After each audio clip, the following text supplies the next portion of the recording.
In the winter of 1899, Kansas experienced the most brutal cold in recorded history. Temperatures plummeted to negative 40 degrees Fahrenheit, and snow buried entire homesteads for months. But in the small town of Hayes, something far more chilling than the weather was happening behind the doors of the Parker Brothers warehouse. When spring finally arrived and the snow melted, investigators discovered discrepancies in the county death records that would haunt them for decades. Over 300 families had supposedly died during that harsh winter, yet only 47 bodies were ever found in the town cemetery.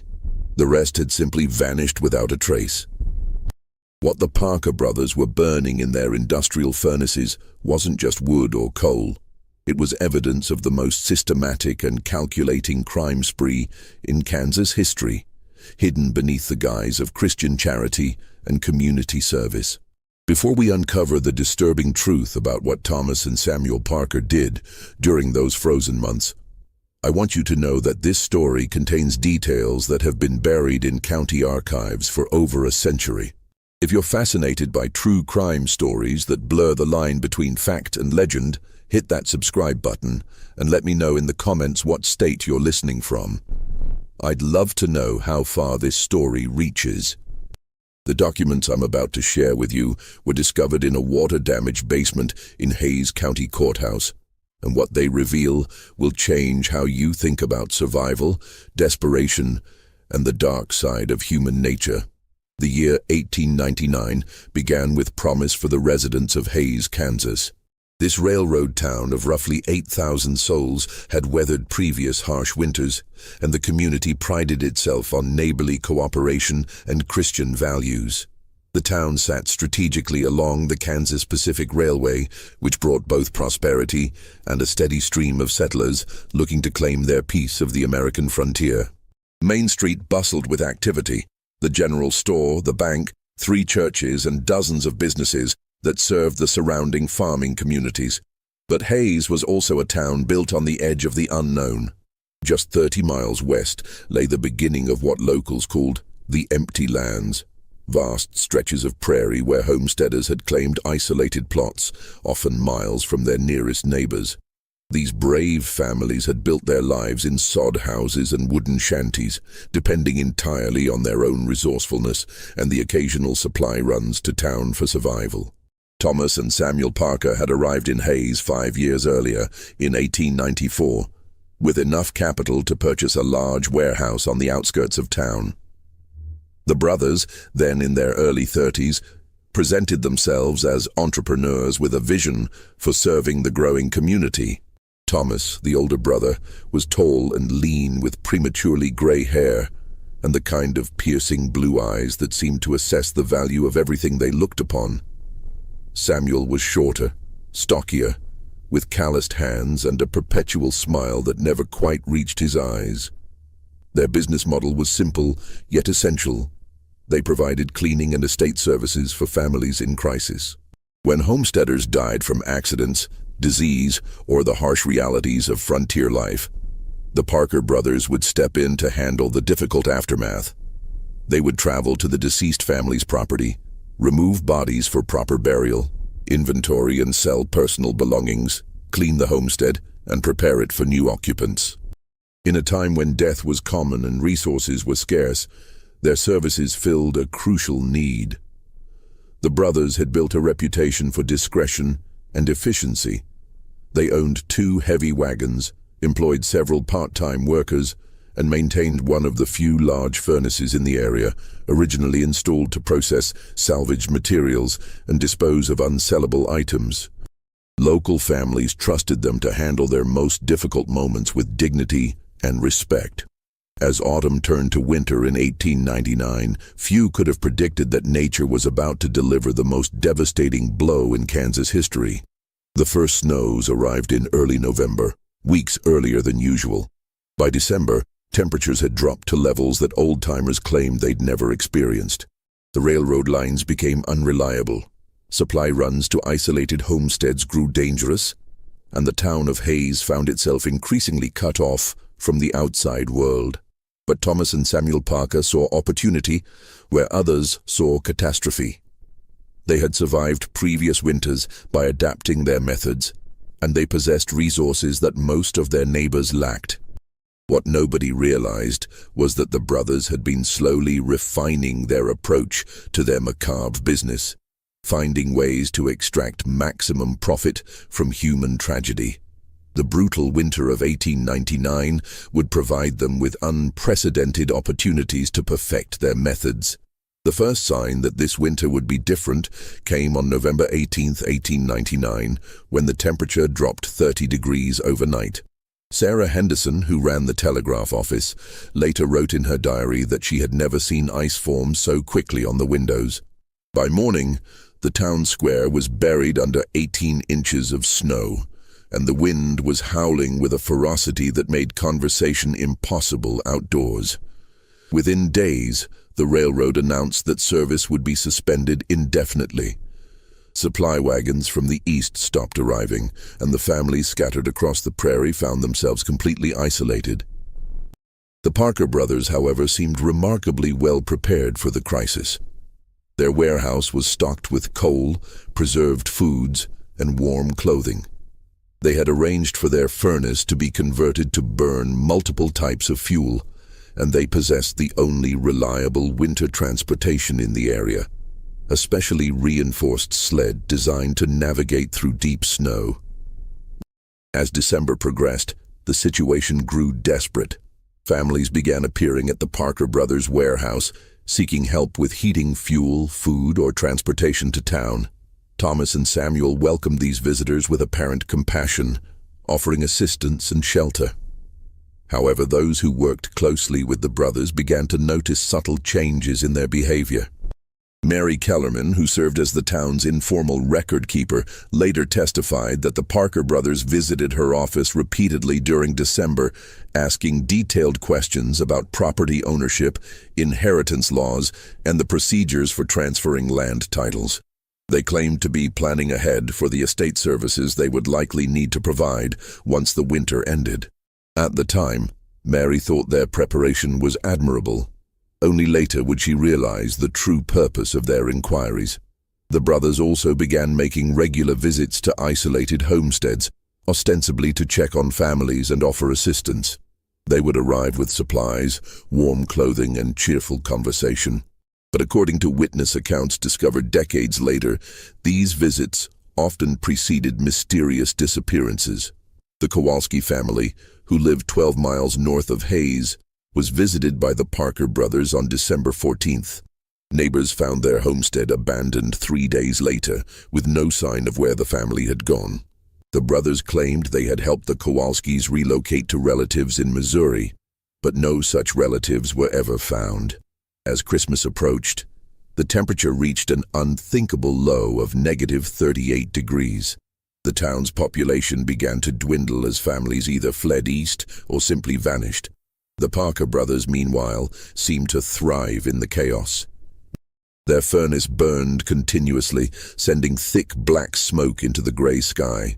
The smell that emanated from their warehouse was unlike anything the townspeople had experienced before, a sickly sweet odor that seemed to cling to clothing and linger in the nostrils. Dr. Edmund Hartwell, the town's physician, made several attempts to investigate the source of the smell. Each time he approached the warehouse, however, he was politely but firmly turned away by the brothers, who claimed they were burning contaminated materials from homes where families had died of disease. Given the circumstances, Dr. Hartwell accepted this explanation, though he noted in his medical journal that the odor was unlike any disease-related material I have encountered in my practice. By New Year's Day, 1900, the situation had become surreal. The town of Hayes, which had boasted 8,000 residents just 2 months earlier, now seemed to house fewer than 2,000 souls. The Parker brothers claimed that most families had either died from the cold or fled to warmer regions. They had taken on the massive task of processing abandoned properties, working day and night to salvage what they could and prepare homes for eventual resettlement. But a few observant residents began to notice troubling patterns.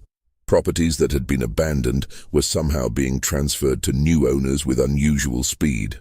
Valuable items from deceased families were appearing in the brothers' warehouse for sale, often within days of the supposed deaths. Most disturbing of all, the brothers seemed to have an uncanny ability to predict which families would disappear next. The first person to voice serious concerns about the Parker brothers was Janet Thornfield, a widow who ran a small boarding house near the center of town. Janet had lived in Hayes for over 20 years and prided herself on knowing every family within a 50-mile radius. As the winter deepened, she began keeping detailed notes about the families who had supposedly died or fled. Her records, discovered in 1962 during the renovation of her former boarding house, paint a disturbing picture of systematic deception. According to Janet's notes, the Parker brothers were reporting family deaths at a rate that defied statistical probability. During the months of December and January, they claimed to have processed the estates of 43 families, ranging from elderly couples to families with young children. Yet Janet's careful observations revealed that many of these families had been in good health and possessed adequate supplies when she had last seen them. The Brennan family, for example, had visited Janet's boarding house on December 20th, appearing well-fed and in good spirits. Mrs. Brennan had even purchased supplies for what she described as a comfortable winter in their homestead. Yet 5 days later, the Parker brothers reported that the entire family had frozen to death in their home. When Janet asked to pay her respects at the funeral, she was told that the bodies had been too badly damaged by the cold for a proper viewing and had been buried immediately. Similar discrepancies surrounded the fate of the Williamson family, the Krause family, and nearly a dozen others. In each case, the Parker brothers provided reasonable explanations for the deaths and handled all arrangements with apparent professionalism. But Janet's notes reveal a pattern of healthy families suddenly vanishing, followed by the rapid liquidation of their properties and possessions. Janet's suspicions deepened when she witnessed something that would haunt her for the rest of her life. On the evening of January 15, 1900, she was walking past the Parker brothers' warehouse when she heard voices coming from inside. Through a gap in the wooden siding, she glimpsed what appeared to be a family, a man, woman, and 2 children, standing near the furnace. The family seemed to be in distress, and Thomas Parker was speaking to them in low, urgent tones. Janet couldn't make out the words, but she clearly heard the woman crying and one of the children asking, "When can we go home?" Janet waited for nearly an hour, expecting to see the family emerge from the warehouse. Instead, she heard the furnace door open and close several times, followed by the sound of heavy objects being moved. When she finally worked up the courage to look through the gap again, she saw only Thomas and Samuel Parker, working methodically to feed materials into the furnace. The family was nowhere to be seen. The next morning, Janet inquired discreetly about the family she had seen. The description she provided matched the Hendricks family, who had been reported as frozen to death in their homestead 2 days earlier. When Janet expressed confusion about having seen them alive the previous evening, she was told that she must have been mistaken. Grief and worry, the brothers explained sympathetically, could play tricks on the mind during such difficult times. But Janet was certain of what she had witnessed. She began paying closer attention to the Parker brothers' activities, watching their comings and goings, and noting the patterns of their behavior. What she discovered was a level of organization and efficiency that seemed impossible for legitimate estate services. The brothers worked with the precision of men who had perfected their methods through extensive practice. Through careful observation and later testimony from surviving witnesses, a picture emerged of how the Parker brothers had transformed their legitimate business into something far more sinister. Their approach was methodical, calculated, and designed to exploit both the desperation of winter and the trust of their community. The brothers had developed what could only be described as a systematic process for acquiring and disposing of properties and their owners. They would begin by identifying vulnerable families, those who lived in isolation, had valuable possessions, or lacked strong connections to the broader community. They would then make contact under the guise of offering assistance, using their reputation and resources to gain the family's trust. Once they had established a relationship, The brothers would gradually increase the family's dependence on their services. They would provide heating fuel, food, and transportation, always presenting themselves as generous benefactors. However, according to evidence discovered later, they were actually creating conditions that made the families more vulnerable and isolated. The brothers had acquired detailed knowledge of property law and inheritance procedures, allowing them to forge documents and manipulate official records. They had also developed relationships with key individuals in the county administration, providing them with advance notice of property transfers and legal proceedings. Most importantly, they had perfected methods for disposing of evidence that would leave no trace of their activities. When the time came to eliminate a family, the brothers would lure them to the warehouse under some pretext, often claiming they needed help with estate matters or had found relatives who could provide assistance. Once the family was inside the warehouse, they would be overpowered and killed. The brothers had designed their furnace to burn at extremely high temperatures, allowing them to dispose of bodies completely while simultaneously destroying any personal effects that might be traced. The genius of their system was that it operated within the context of legitimate business activities. The brothers were known to be estate cleaners and property processors, so the presence of personal belongings in their warehouse was entirely normal. The constant operation of their furnace was explained as necessary for disposing of contaminated materials and unsellable items. Even the smell that emanated from their operations could be attributed to burning organic materials from abandoned homes. Dr. Hartwell's medical journal, discovered in 1978, provides additional insight into the brothers' methods. The doctor noted that during the winter of 1899-1900, he was never called to examine any of the bodies that the Parker brothers claimed to have found.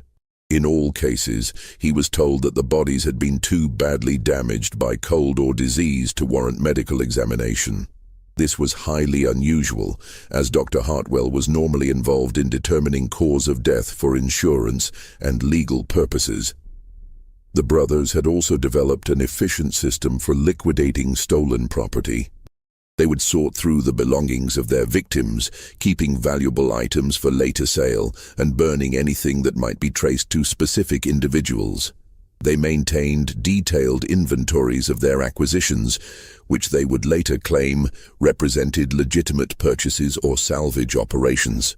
Most disturbing of all, the brothers seemed to have developed psychological mechanisms for justifying their actions. In letters discovered in Thomas Parker's personal effects, he described their activities as mercy work and claimed they were relieving families of the suffering they would endure during the harsh winter.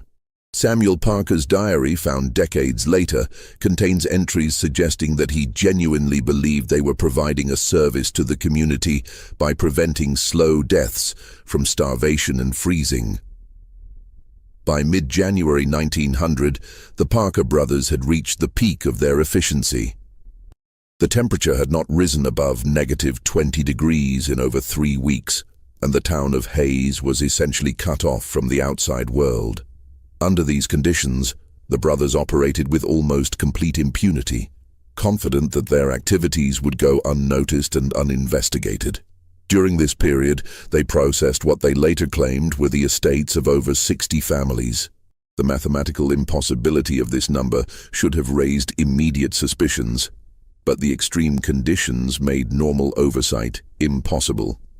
The county courthouse was often inaccessible due to snow, the railroad remained suspended, and communication with state authorities was virtually impossible. The brothers had also refined their selection process to focus on families with the most valuable properties and possessions. They maintained detailed records of land ownership, livestock holdings, and stored goods, allowing them to prioritize their targets based on potential profit.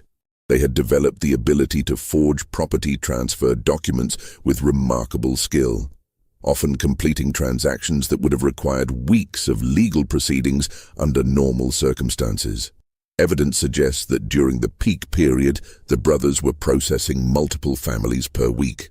Their warehouse operated around the clock, with the furnace burning continuously and workers moving materials in and out at all hours.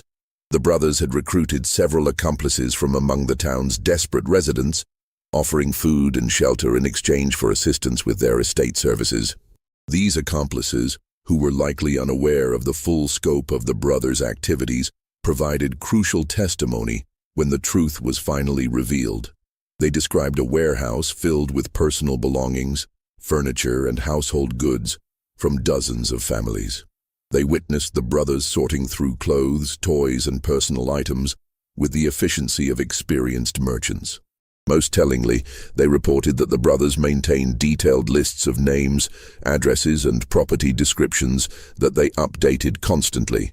One accomplice, a man named Frank Collar, later testified that he had been employed to help move salvage materials from the warehouse to the furnace. He described carrying bundles of clothing, furniture, and what he believed to be contaminated bedding from abandoned homes. However, he noted that many of the items appeared to be in excellent condition, and some seemed to contain personal effects that families would never have left behind voluntarily. Frank also reported that the brothers maintained strict control over access to certain areas of the warehouse. There were rooms that workers were forbidden to enter, and times when all employees were required to leave the premises entirely. The brothers explained these restrictions as necessary for handling contaminated materials or processing sensitive estate documents. But Frank later realized that these were likely the times when the brothers were disposing of bodies. The efficiency of the operation was matched by its secrecy. The brothers had developed an elaborate system of explanations and cover stories for every aspect of their activities. They maintained correspondence with fictional relatives of deceased families, created fake departure notices for families who had supposedly fled to other states, and even arranged for periodic letters from families who were supposedly alive and well in distant locations. The first crack in the Parker brothers' seemingly perfect system came from an unexpected source, a child's toy that should have been burned months earlier. On February 14, 1900, a young girl named Emma Schultz was playing near the warehouse when she discovered a small wooden horse partially buried in the snow. The toy was hand-carved and bore the initials PB. Peter Brennan, the 6-year-old son of the family that had supposedly frozen to death in December. Emma brought the toy to her mother, who immediately recognized it as belonging to the Brennan family. Mrs. Schultz had seen Peter playing with the horse just days before the family's reported death, and she knew that it was his most prized possession. The idea that the toy would have been left behind or discarded seemed impossible. Peter would never have parted with it voluntarily. Mrs. Schultz shared her concerns with Janet Thornfield, who had been quietly documenting her own suspicions about the Parker brothers. Together, they began to investigate more systematically, comparing notes and observations about the families that had supposedly died or fled during the winter. What they discovered was a pattern of discrepancies that could not be explained by coincidence or confusion. The two women realized that they needed help, but approaching the local authorities seemed impossible. The sheriff, Deputy Marshal Tom Brennan, no relation to the deceased family, was overwhelmed by the crisis and had been relying heavily on the Parker brothers' reports about deaths and disappearances. The county judge was effectively unreachable due to the snow, and the state authorities were dealing with similar crises throughout Kansas. Instead, Janet and Mrs. Schultz decided to recruit other concerned residents to help with their investigation. They approached Dr. Hartwell, who had been troubled by his inability to examine any of the bodies the brothers claimed to have found. They also contacted Mary Kellerman, the record keeper, who had been uncomfortable with the brothers' repeated inquiries about property laws and inheritance procedures. This small group of investigators began meeting secretly to compare their observations and document their concerns. They discovered that each of them had noticed different aspects of the Parker brothers' suspicious behavior, but when combined, the evidence painted a disturbing picture of systematic deception and possible criminal activity. Dr. Hartwell contributed medical expertise, noting that the reported causes of death were often inconsistent with the supposed circumstances. Mary Kellerman provided insight into the legal irregularities surrounding property transfers and estate settlements. Janet Thornfield offered detailed observations about the brothers' activities and schedules. Mrs. Schultz contributed her knowledge of the families involved and their personal circumstances. Together, they began to piece together a timeline of events that challenged every aspect of the brothers' official account. They identified families who had supposedly died, but whose circumstances made death unlikely. They documented property transfers that had occurred with impossible speed. They noted the absence of bodies, funerals, and the normal procedures that should have accompanied so many deaths. Most importantly, they began to develop a theory about what might actually be happening to the missing families. The constant operation of the furnace, the strange odors, the brothers' access to isolated families, and the systematic nature of the disappearances all pointed to a conclusion that was almost too horrible to contemplate. Armed with their evidence and growing certainty about the Parker brothers' crimes, the group of investigators faced a crucial decision. They could continue gathering evidence and hope that spring would bring outside authorities who could conduct a proper investigation, or they could take immediate action to prevent further deaths. The decision was made for them when they learned that the brothers were planning to visit the Kowalski family, one of the last remaining isolated homesteads in the area. On the evening of February 22, 1900, Dr. Hartwell and Janet Thornfield decided to follow the Parker brothers on their visit to the Kowalski family. They traveled by sled, staying far enough behind to avoid detection, but close enough to observe the brothers' activities. What they witnessed would provide the final confirmation of their worst fears. The brothers arrived at the Kowalski homestead around sunset, carrying supplies and presenting themselves as concerned neighbors. They were welcomed warmly by the family, who had been isolated for weeks and were grateful for the contact. Dr. Hartwell and Janet watched from a distance as the brothers entered the home and spent several hours inside. Around midnight, the brothers emerged from the house with the Kowalski family, parents and 3 children. The family appeared to be carrying personal belongings and seemed to be preparing for travel. The brothers loaded the family into their sled and began the journey back toward town. Dr. Hartwell and Janet followed at a safe distance, expecting to see the family delivered to safety in Hayes. Instead, the brothers' sled went directly to their warehouse. The family was led inside, and the building was secured. Dr. Hartwell and Janet waited for hours, expecting to see the family emerge, but by dawn, there was no sign of them. The only activity was the continuous operation of the furnace, which seemed to be burning with unusual intensity. Convinced that they had witnessed the abduction of the Kowalski family, Dr. Hartwell and Janet returned to town to gather their fellow investigators. They realized that they could no longer wait for outside authorities. They had to act immediately to save the Kowalski family and prevent further deaths. The group decided to confront the Parker brothers directly, demanding an explanation for the Kowalski family's disappearance and presenting their evidence of the brothers' suspicious activities. They approached the warehouse on the morning of February 23rd, armed with their documentation and prepared for a confrontation. Thomas Parker met them at the warehouse door, maintaining his characteristic calm demeanor. When asked about the Kowalski family, he explained that they had been suffering from severe frostbite and malnutrition, and that he and Samuel had transported them to relatives in Junction City. He provided detailed explanations for all of the investigators' concerns, dismissing their evidence as misunderstandings and coincidences. However, Dr. Hartwell made a crucial observation during this confrontation. As Thomas Parker spoke, the doctor noticed stains on the man's clothing that appeared to be blood.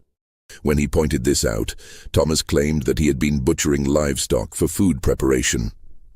But Dr. Hartwell, with his medical training, recognized that the stains were consistent with human blood rather than animal blood. The confrontation escalated when Janet Thornfield demanded to search the warehouse for evidence of the Kowalski family's presence. Thomas Parker refused, claiming that the building contained sensitive materials and contaminated items that could pose health risks. However, his refusal only heightened the investigators' suspicions and convinced them that their worst fears were justified. Unable to gain voluntary access to the warehouse, the group of investigators decided to involve what remained of the local authorities. They approached Deputy Marshal Tom Brennan, presenting their evidence and demanding an official investigation. Initially skeptical, Brennan was eventually convinced by the accumulation of evidence and the urgency of the situation. On February 25, 1900, Deputy Marshal Brennan, accompanied by Dr. Hartwell and 3 other volunteers, forced entry into the Parker brothers' warehouse. What they found inside would become the subject of official reports, criminal proceedings, and decades of investigation. The warehouse was divided into several sections, each serving a different purpose in the brothers' operation. The main area contained hundreds of personal items, clothing, furniture, tools, and household goods, organized with meticulous care. Each item was catalogued and tagged, suggesting a systematic approach to inventory management. In a separate room, the investigators found detailed records of the brothers' activities. These documents included property maps, family information, financial records, and correspondence related to estate transactions. The level of detail was staggering. The brothers had maintained comprehensive files on virtually every family in the area, including information about their resources, vulnerabilities, and potential value. Most disturbing were the personal effects that should have been buried with the deceased families. The investigators found jewelry, family photographs, religious items, and other possessions that families would never have parted with voluntarily. These items were sorted and catalogued like merchandise, with notes indicating their estimated value and potential for resale. The furnace area provided the most horrifying evidence.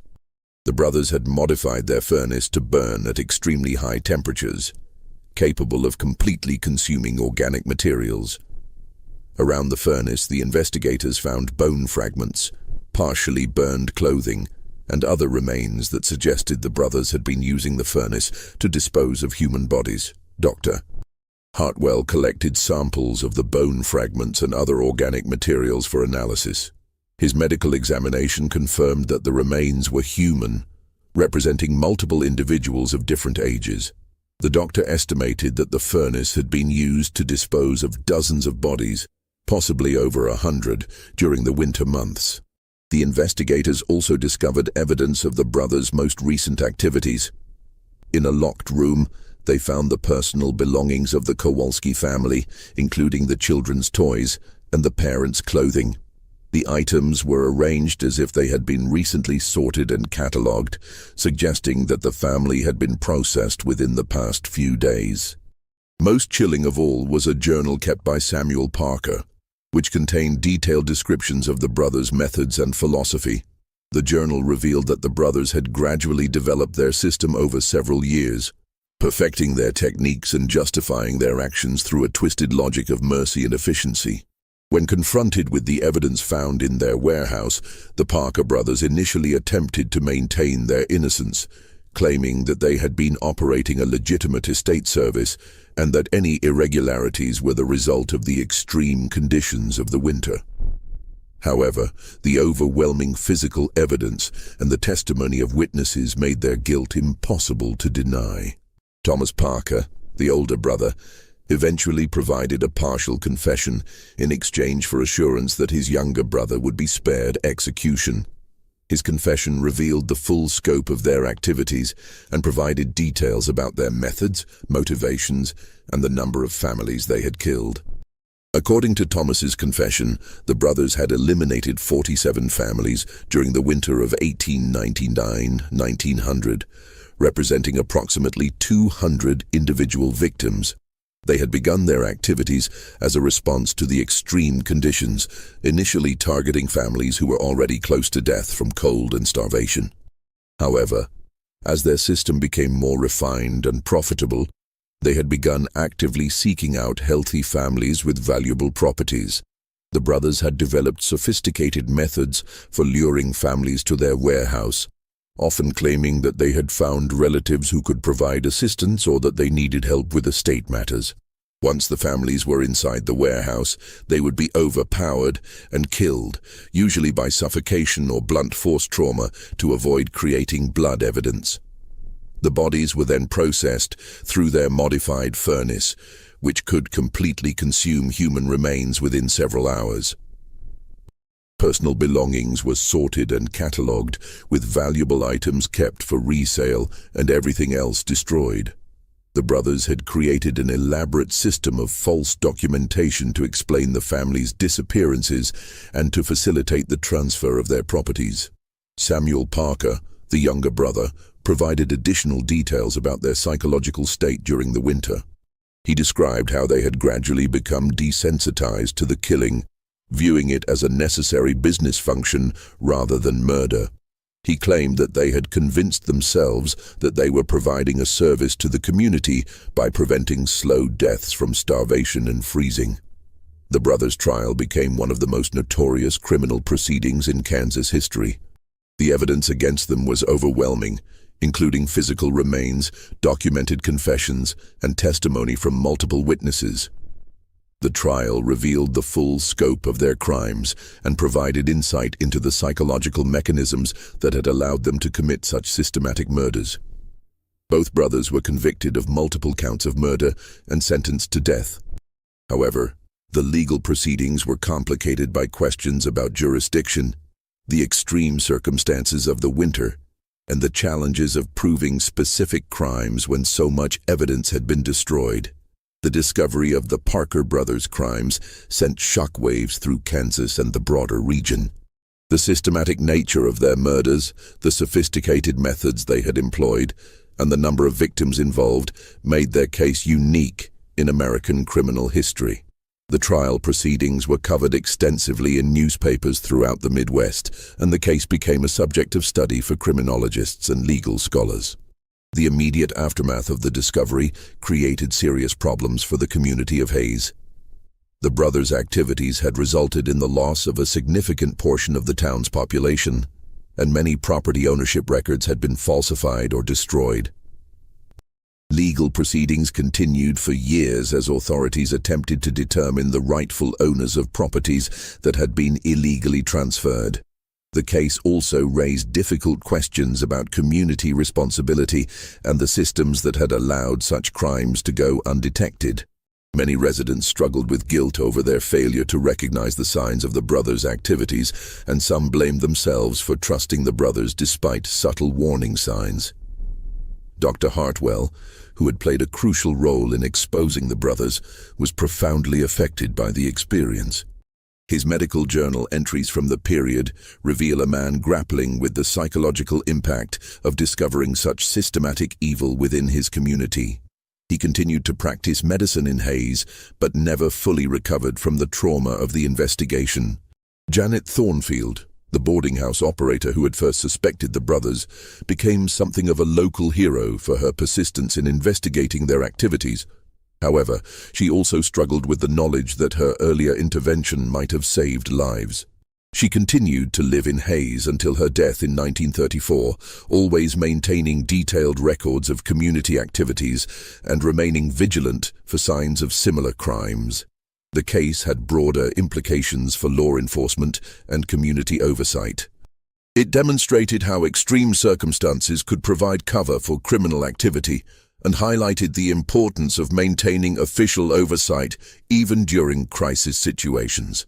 The case became a subject of study in police academies and legal schools, used as an example of how systematic criminals could exploit community trust and extreme circumstances. Despite the extensive investigation, trial proceedings, and years of subsequent research, many questions about the Parker brothers' crimes remain unanswered. The true number of victims may never be known, as the brothers' records were incomplete and much evidence was destroyed in their furnace. Some estimates suggest that the number of victims could have been significantly higher than the 47 families mentioned in Thomas Parker's confession. The brothers' backgrounds and the origins of their criminal behavior remain mysterious. Despite extensive investigation, authorities were never able to determine definitively whether the brothers had committed similar crimes before arriving in Hayes, or whether their activities were solely the result of the extreme conditions of the winter of 1899-1900.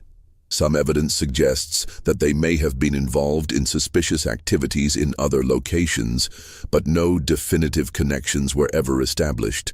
The fate of some families remains unknown. While the brothers confessed to killing 47 families, records suggest that additional families disappeared during the winter without explanation.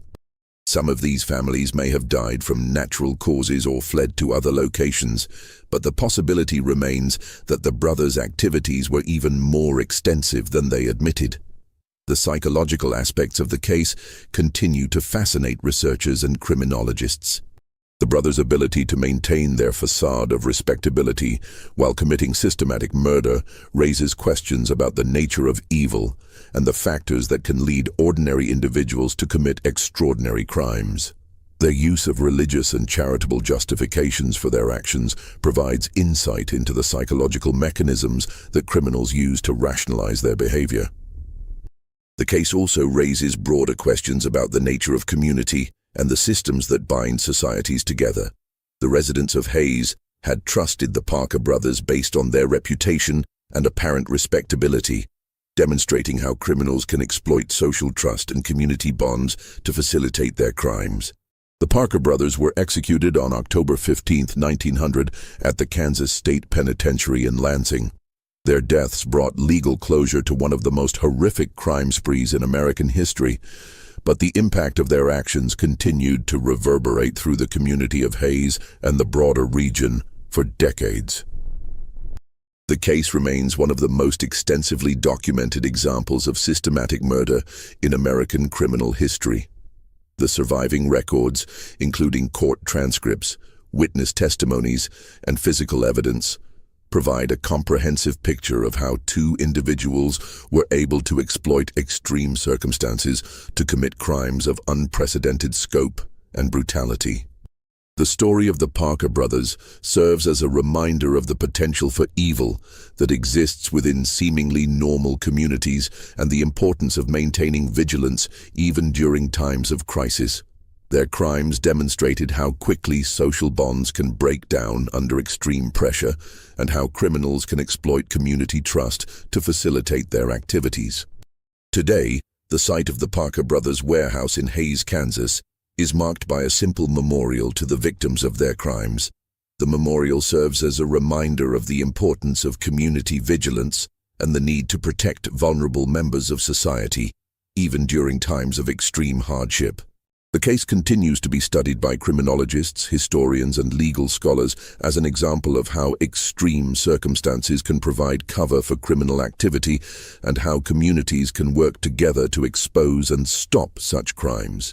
The investigation that led to the brothers' capture demonstrates the importance of citizen involvement in law enforcement and the power of community action in the face of evil. This story reminds us that even in the darkest moments of human history, there are always individuals willing to stand up for justice and protect their communities. The courage of Janet Thornfield, Dr. Hartwell, and the other investigators who exposed the Parker brothers' crimes serves as an inspiration for all who face difficult moral choices in their own lives. Even after the brothers' execution, disturbing discoveries continued to surface throughout Hayes and the surrounding areas.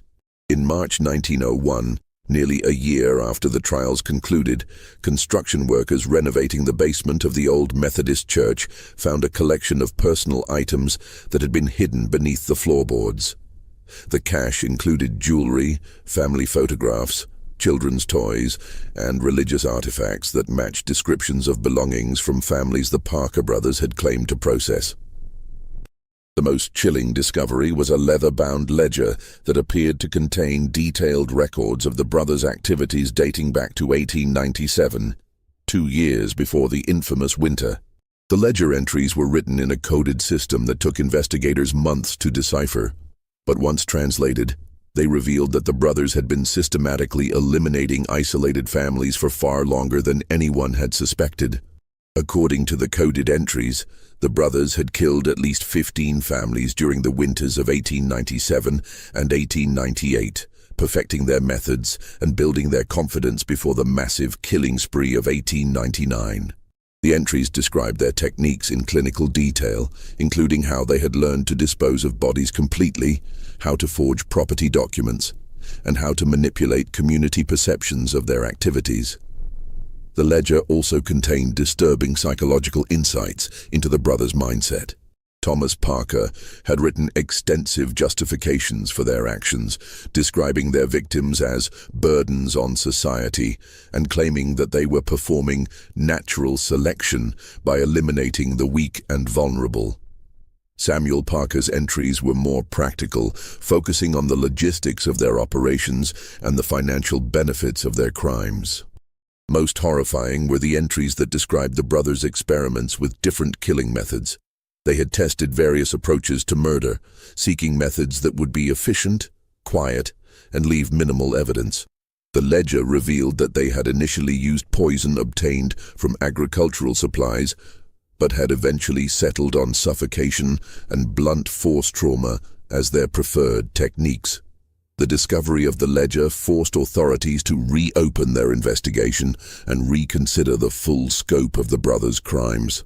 The revelation that they had been killing families for at least 3 years meant that the total number of victims could have been well over 300 people, making their case one of the most extensive serial killing sprees in American history. As news of the additional evidence spread, several individuals came forward with stories that provided new insights into the brothers' activities. These testimonies, collected by state investigators between 1901 and 1903, painted a picture of a criminal enterprise that had operated with shocking efficiency and deception. Margaret Kowalski, the sole survivor of the family that Dr. Hartwell and Janet Thornfield had seen being taken to the warehouse, provided the most detailed account of the brothers' methods. Margaret had been visiting relatives in Junction City when her family was eliminated, and she returned to Hayes in spring 1900 to find that her entire family had supposedly died of exposure. Her testimony revealed that the brothers had been planning her family's elimination for months, waiting for the right opportunity when she would be absent. According to Margaret, the brothers had visited her family repeatedly during the autumn of 1899, offering assistance with winter preparations and gradually gaining her family's trust. They had provided her family with contaminated heating fuel that burned inefficiently, forcing them to depend on the brothers for additional supplies. They had also spread rumors in town that the Kowalski family was suffering from a contagious disease, isolating them from potential help. Margaret's testimony also revealed that the brothers had been systematically poisoning isolated families with small doses of arsenic obtained from agricultural supplies. This poison weakened their victims and made them more susceptible to cold and disease, creating conditions that would make their deaths appear natural. The brothers would then offer to help the weakened families, ultimately luring them to the warehouse for elimination. Another crucial testimony came from Henry Kellerman, Mary Kellerman's brother, who had worked briefly as a part-time employee for the Parker brothers during the winter of 1899. Henry had been hired to help with what he believed was legitimate estate clearing work, but he had witnessed activities that had troubled him at the time and terrified him once he understood their true nature. Henry described being present when the brothers processed the belongings of recently eliminated families. He had watched them sort through personal items with cold efficiency, separating valuable objects from sentimental possessions. The brothers had shown particular interest in family photographs and documents, which they would study carefully before burning them in their furnace. Most disturbing was Henry's account of the brothers' conversations during these sessions. They would discuss their victims with casual indifference, referring to them by their property values rather than their names. Thomas Parker would often comment on the efficiency of their operations, expressing satisfaction with how cleanly they had eliminated entire families without leaving evidence. Henry also provided details about the brothers' disposal methods. He had helped them carry what he believed were bundles of contaminated clothing and bedding to the furnace, but he now realized that these bundles had likely contained human remains. The brothers had been meticulous about ensuring that nothing identifiable survived the burning process, often grinding down bone fragments and mixing them with ash before disposal. The revelation of the full scope of the Parker brothers' crimes created a crisis of faith within the community of Hayes. Residents struggled to understand how such systematic evil could have operated in their midst for years without detection. The discovery that the brothers had eliminated families for 3 years before their massive killing spree of 1899 raised painful questions about community responsibility and the warning signs that had been ignored. Church leaders organized special prayer services and community meetings to help residents process the trauma of the revelations. The Methodist minister, Reverend William Hartwell, Dr. Hartwell's brother, delivered a series of sermons about the nature of evil and the importance of community vigilance. These sermons, preserved in the church archives, provide insight into how a religious community grappled with the existence of such systematic evil within their midst. The economic impact of the crimes also continued to reverberate throughout the region. The brothers had illegally acquired vast amounts of property and possessions, creating a complex web of false ownership that took years to untangle. Many legitimate property owners had to engage in lengthy legal battles to reclaim their rightful possessions, and some properties were never successfully returned to their original owners. The case also had broader implications for frontier communities throughout the American West. The Parker brothers' crimes demonstrated how isolated communities could be vulnerable to systematic predators who exploited the trust and mutual dependence that frontier life required. Other communities began implementing new procedures for monitoring estate services and tracking population changes to prevent similar crimes. State authorities established new protocols for investigating suspicious deaths and disappearances in rural areas. These protocols required multiple witnesses for death certifications, mandatory medical examinations of bodies, and detailed documentation of property transfers. The Parker Protocols, as they became known, were adopted by several Western states and remained in use for decades. The Parker brothers' case became a subject of intense interest for the emerging field of criminal psychology. Dr. Alienist Hamilton Craig, who had been studying criminal behavior at the University of Kansas, conducted extensive interviews with surviving witnesses and analyzed the brothers' writings and behavior patterns. His findings, published in 1904, provided one of the first comprehensive psychological profiles of systematic murderers. Dr.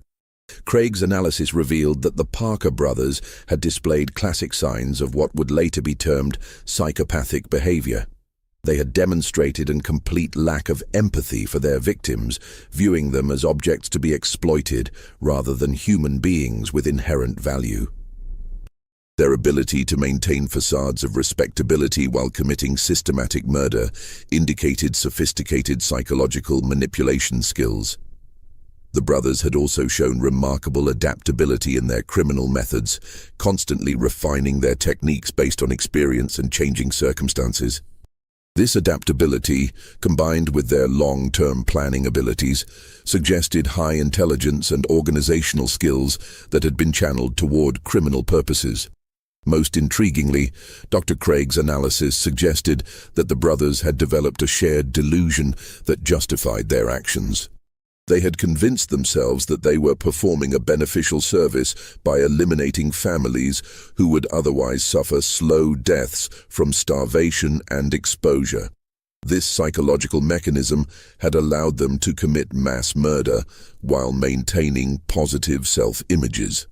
The brothers' writings also revealed a gradual escalation in their criminal thinking. Their earliest entries showed some awareness that their actions were wrong, but later entries demonstrated complete moral detachment from their crimes. This progression provided insight into how individuals might gradually become desensitized to extreme violence through repeated exposure and psychological justification. Dr. Craig's work on the Parker brothers' case contributed to the development of early criminal psychology theories and influenced how law enforcement approached the investigation of systematic crimes. His findings suggested that criminals like the Parker brothers could be identified through careful observation of their behavior patterns and psychological characteristics. The most shocking discovery related to the Parker brothers' crimes didn't surface until 1907. nearly 7 years after their execution. During the demolition of an old barn on the outskirts of Hayes, workers found a hidden chamber that contained additional evidence of the brothers' activities. The chamber had been carefully concealed behind a false wall and contained items that provided new insights into the full scope of their crimes. The hidden chamber contained hundreds of personal items that had belonged to the brothers' victims, including jewelry, photographs, religious artifacts, and family documents. The items were organized with meticulous care, suggesting that the brothers had maintained this collection as some form of trophy room or memorial to their crimes. Most disturbing were the detailed maps and diagrams that showed the locations of unmarked graves throughout the region. These documents revealed that the brothers had not always used their furnace to dispose of bodies. In some cases, they had buried victims in remote locations, marking the grave sites for future reference. The maps led investigators to 17 additional burial sites containing the remains of 43 individuals. The discovery of these graves provided final confirmation of the true scope of the Parker brothers' crimes. Forensic analysis of the remains revealed that the brothers had been killing families for at least 4 years before their capture, eliminating an estimated total of over 400 victims. This number made their case one of the most extensive serial killing sprees in world history. The grave sites also provided evidence of the brothers' psychological deterioration over time. Earlier burials showed some attempt at respectful treatment of the bodies, but later graves revealed increasingly callous disposal methods. The brothers had gradually abandoned any pretense of human dignity in their treatment of victims, reflecting their complete moral detachment from their crimes.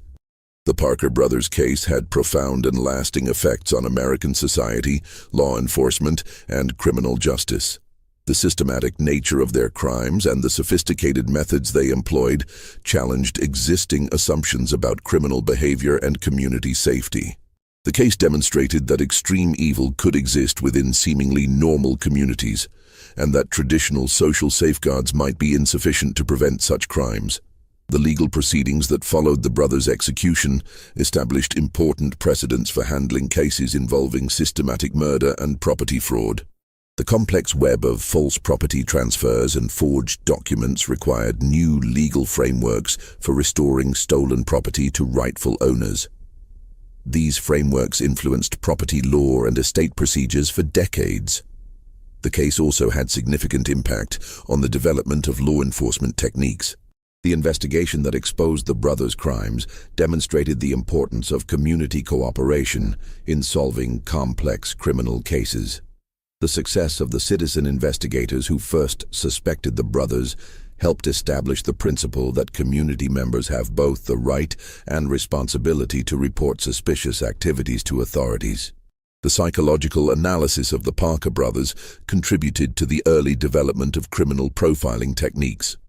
Dr. Craig's work provided a foundation for understanding how systematic murderers think and operate, influencing how law enforcement approached similar cases in the future. The case became a standard example in criminal psychology courses and police training programs. The community of Hayes itself was forever changed by the revelation of the brothers' crimes. The town's population had been devastated by the murders, and many survivors struggled with trauma and guilt for decades.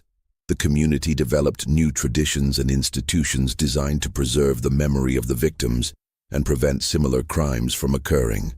A memorial park was established on the site of the Parker brothers' warehouse, featuring monuments to the victims and educational displays about the importance of community vigilance. The park became a place of remembrance and reflection, helping the community process the trauma of the crimes and honor the memory of those who had died. Despite extensive investigation, prosecution, and ongoing research, some aspects of the Parker brothers' case remain mysterious. The true number of victims may never be known, as the brothers' records were incomplete and much evidence was destroyed. Some estimates suggest that the number could have been even higher than the confirmed 400 victims, making their case possibly the most extensive serial killing spree in human history. The brothers' backgrounds and the origins of their criminal behavior remain partially unclear.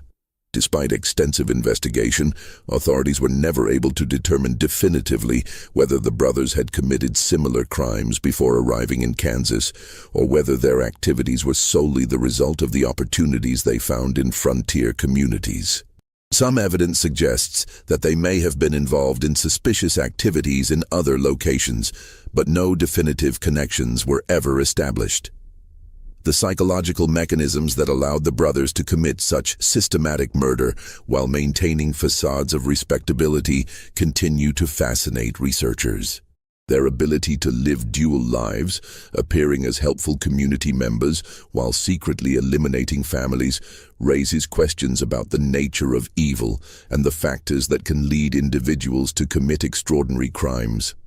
The case also raises broader questions about the nature of community and the systems that bind societies together. The residents of Hayes had trusted the Parker brothers based on their reputation and apparent respectability, demonstrating how criminals can exploit social trust and community bonds to facilitate their crimes. The case serves as a reminder that vigilance and skepticism are necessary even in close-knit communities. The winter of 1899 in Kansas was indeed the coldest on record, but the actions of the Parker brothers created a cold that went far deeper than any temperature. A cold that touched the very soul of a community and reminded everyone that evil can lurk behind the most respectable facades. What they burned in their furnace was indeed more than wood. It was human life, human dignity, and the trust that binds communities together. Yet the story of the Parker brothers is not ultimately about the triumph of evil, but about the power of community vigilance and individual courage to expose and stop even the most systematic crimes. The investigation that led to their capture demonstrates that ordinary citizens, working together with determination and courage, can overcome even the most sophisticated criminal enterprises. The case serves as a permanent reminder that freedom and safety require constant vigilance, and that each member of a community has a responsibility to protect vulnerable members of society. The courage of Janet Thornfield, Dr. Hartwell, and the other investigators who exposed the Parker brothers' crimes continues to inspire those who face difficult moral choices in their own lives. Today, more than a century after the Parker brothers' execution, their case remains one of the most studied examples of systematic murder in criminal history. The lessons learned from their crimes continue to influence law enforcement, criminal psychology, and community safety practices. Their story reminds us that even in the darkest moments of human history, truth and justice can ultimately prevail over the most calculated evil. Just when we thought we'd seen it all, the horror in Hayes intensifies. If this story is giving you chills, share this video with a friend who loves dark mysteries. Hit that like button to support our content, and don't forget to subscribe to never miss stories like this. Let's discover together what happens next in the annals of American crime. This mystery shows us that evil can hide behind the most respectable facades, and that the price of freedom is eternal vigilance. What do you think of this story? Do you believe everything was revealed? Or do you think there might be more victims whose stories will never be told? Leave your comment below. If you enjoyed this tale and want more horror stories like this, subscribe, hit the notification bell, and share with someone who loves mysteries. The truth is always more terrifying than fiction, and there are more stories waiting to be uncovered. See you in the next video.